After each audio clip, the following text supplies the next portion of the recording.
Welcome everyone to Mystics Outlook. We got Raymond Lyons, Cardo Dudley Jr., and I am Wilson Tarpe Jr. here this evening. Washington's two-game winning streak is snapped by the Indiana Fever. Washington was on the road taking on the Fever. Indiana held them off 88-81. Cardo, we'll start with you, and then Ray. Just your thoughts on Washington's two-game win streak coming to an end. They have two more games this week, obviously, but they dropped the first of the three this week. Yeah, they just didn't take care of business in the small areas of the game, rebounding, taking care of the ball.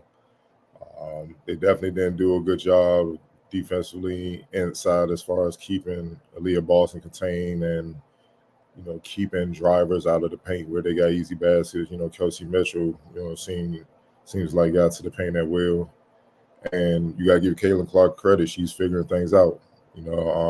She controlled the pace. I know her turnovers are still high, but that came when the Mystics started blitzing her to get the ball out of her hands. But whenever the Mystics had a chance to kind of get the lead and try to get some momentum to try to secure this win, possibly, she made the right play. She made the assist, so she hit the big shot or whatnot. And, she controlled the game, you know what I mean? And, the Mystics didn't really have anyone that did that. Atkins, she did well as far as scoring the ball, but she really didn't do much in other phases of the other game. Her and Kelsey Mitchell was going back and forth. Carly Samuelson, efficient game, 16 points, 5 assists, 2 rebounds for 6 and 9 shooting. Stephanie Dolson did what she could, 14 points, 7 rebounds, 3 assists. But Leah Elvis, the rook, she finally had a rookie type game for the first time in a minute. She had to deal with Alyssa Smith. Like I said, Aaliyah Boston, she's in shape now. She's looking like Aaliyah Boston. 22 and 8 on 8 of 11. And then when you add in what Kelsey Mitchell did, 22 points, 8 of 11, they starting to figure things out. And all Caitlin Clark got to do is set the table. And then, hit the open jumpers when they come back to her. That's simply what she's doing, man.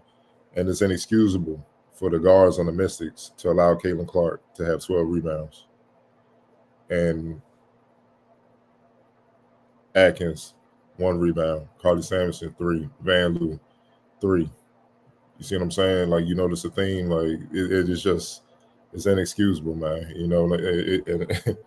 And in a close game like this where you lose by 7, and it was very winnable down the stretch, those key possessions that you didn't get because you didn't rebound the ball, on top of turning the ball over, it really just compounds the fact that are the main reasons that y'all lost. It is just really, and it's the same thing when they do lose. The 2 games that they won, they rebounded well, they took care of the ball, they executed on offense.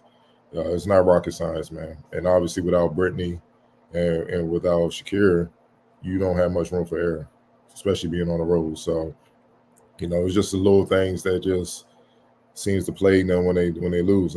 It's just another close game that they just happen to lose, man. And that's what's frustrating once again about this season with them. It seems, if you look at their record, it seems like they're so far apart. But if you watch the games, you realize how close they are to this not even being the case. And that's what's most frustrating. Ray, your thoughts on the night?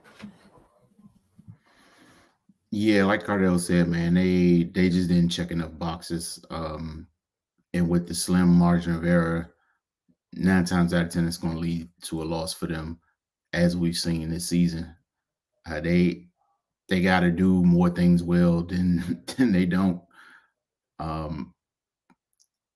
Atkins. It's good to still see her be aggressive offensively in regards to scoring, but yeah, with their limited roster at this point, she's definitely got to contribute more. The way they were, like Ardell pointed out, the interior defense, it was just lacking altogether. But kudos to the Fever, man. They executed really well. I am liking the way Kaylin is starting to adjust and starting to figure the league out. The ball in hand style she played in college is just not going to work. She was off ball a lot tonight, making it hard for them to find her. She's moving well And then, of course, once she gets a sliver of room, she's letting that thing go. And with her shooting ability, if it go up, more often than not, it's going in. So, teams are going to have to defend her a certain way. But when she has the ball and they blitz her, she's still, having some issues with that. But that pressure is being relieved by allowing other people on her team to handle the ball at times. So just giving different looks. And yeah, Aaliyah, she's got her legs back. And the tear she's on right now is kind of what we expected after the stellar rookie season she had. And is leading the wins for Indiana. I think they won 4 out their last 5. So, they're obviously a talented team, man. They got people that can play, and they're learning each other, and it's starting to come together. So, they're kind of hitting their stride right now. As for the Mystics, they're on opposite end of the spectrum. The injuries aren't an excuse because they're in every game, like Cardell said, and at some point you gotta look yourself in the mirror and say, hey, the things that are causing us to lose games, we're not going to do those things anymore. And it's just not happening. The same things are plaguing them every game, and the losses are piling up. And at some point they're going to run out of time and be back in the lottery again. So they just got to clean those things up, man. And it's not impossible. They're very simple things. Boxing out, taking care of the ball. And not only that, the live ball turnovers is just crazy. And their defense is not getting a chance to set up. At least if it's a dead ball, you can get back and set up. And for the most part in the half court, they're pretty solid. But when teams are just running down their back and getting layups, it's not much you can do about that. But yeah, man, hopefully they can recover this weekend. They see Dallas twice. And yeah, man, just hope Atkins can keep up her stellar scoring output and then just start to round out her game a little bit. Yeah, right. And piggyback off what you're talking about, the turnovers, the type of turnovers specifically with the live ball turnovers. Tonight's a perfect example. Both teams have 11 turnovers. Indiana, they gave up 10 points off their 11 turnovers. Washington gave up 20 points off their 11 turnovers. Just to further drive that point home you were making. When they turn it over, it more often than not directly leads to points for the opposing team. And it cost them. We've mentioned, you and Cardell have mentioned in the past about some of the issues they've had executing down the stretch in games this season, which is why you can't have those areas in which you struggle on the margins, like with the turnovers. Because if you already know you're gonna have some of those weird moments down the stretch closing games, that's 10 points right there in a game you lost by 7. 10 points gone. Just off not taking care of the ball. And you guys both mentioned Aaliyah Boston. I know certain players' fan base was fighting this for a little while, but the best thing for Indiana, like I think most people thought, was you had the reigning rookie of the year. How about you play inside out, make things a little bit easier for everybody involved, and things would be okay for them. Sometimes 1 + 1 is 2. You drafted a very good big. Then you drafted a guard who can also be very good. Play through the big. She was there first. Play through the big. And it makes life easier. Alyssa Smith, you got to account for her too. Like, there's so many ways into it. What's it called? Caitlin's not one of those situations where you went somewhere where you're void of talent and you have to carry everything. Contrary to people's weird narratives, like they had the #1 overall pick last year. Who was the rookie of the year? So that's immediate return on your investment, correct? Kelsey Mitchell is somebody that Caitlin passed on her way to scoring all those points. Kelsey Mitchell was on that list. She was ahead of her at the time, right? Alyssa Smith is another top 3 pick. You were coming into a place where these things are here to help you. So, I know everyone likes things to be rushed or whatever, but took Indiana some time. And obviously, I think the best thing for them when they had a little break, some rest, some practice time, which it's tough in the W getting because of how crazy the schedule is. But playing inside out, has totally helped them. Obviously, Ray, you mentioned it. Cardell, you talked about it too. Just getting them back where they need to be, right? And then for Washington, I'm right with you guys. Been saying the same thing all year. It's not a case where they're incapable of competing every night. They're there. Just have to tighten up. And as you say, Ray, otherwise getting to the point, a couple weeks from now where if things don't, you don't start to capitalize on some of these opportunities. Just like we were talking the other night, I think on the focus, we're like, little bunches here and there. If you could pick up some wins, put you back in range, right? At the same token, conversely, if you don't do that, things could be over sooner than anybody would like. So like you said, Ray, they got 2 games this weekend against the Wings.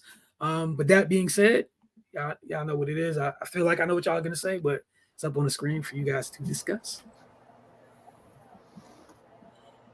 I mean, it ain't really that simple. You can go a few ways, man, but it's tough. I'm gonna give it to Caitlin. 18 points, the 12 rebounds was a killer. That was probably more of a killer than anything else she did, because the ball was in her hands and it took away possessions from the Mystics. Then the 6 assists, the 4 steals, 6 of 12 shooting. She outside the turnovers, she was damn near flawless.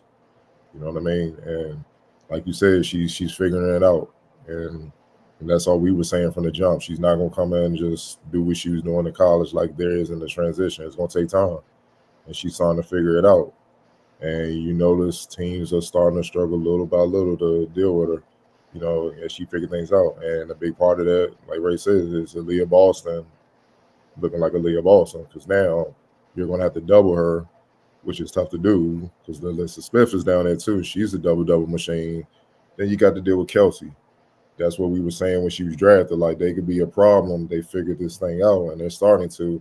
And just real quick, everybody that was one at Christy Sides fired early in the season, y'all looking mighty stupid right now. It's a thing in sports called chemistry.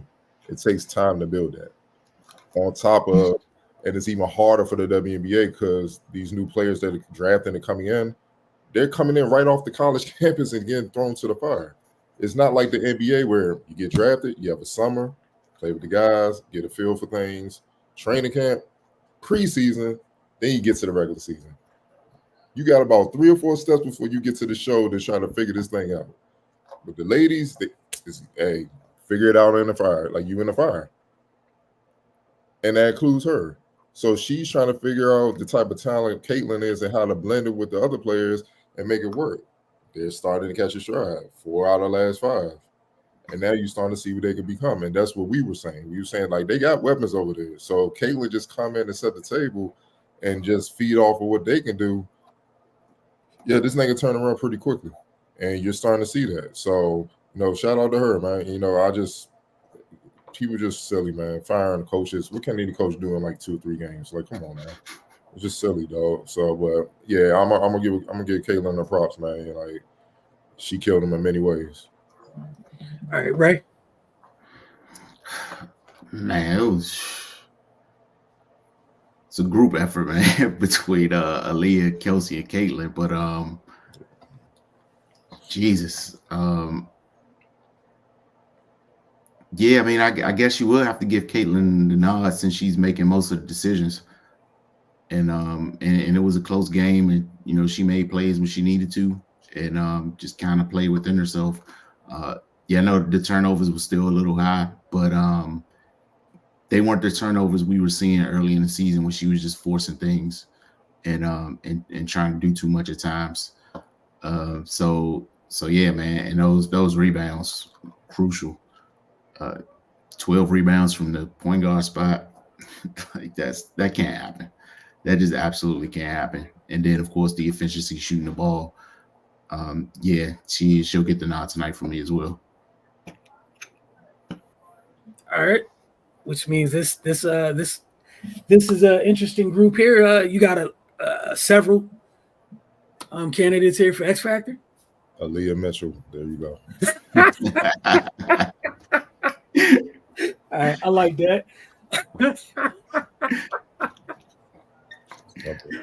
Hey, man, no complaints. That's 44 points, 11 boards for Leah Mitchell, missing a combined 6 shots. Yeah.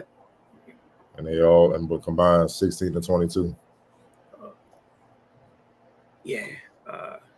And 5 or 6 for 3. And 7 to 9 from the line, though. Like, come on, man. Damage was done. Yeah. Leah Ball and Kelsey. Both of them. Look, man, they're headed. Shout out to the Fever for being headed in a good direction. For Washington, get another chance to regroup this weekend. If you're able to take both of those this weekend, again, you still have a chance to still be in the mix. But again, it's Salt's Ash. You got the Wings twice, but you're at home in your building. We'll see how things go. Appreciate y'all tuning in.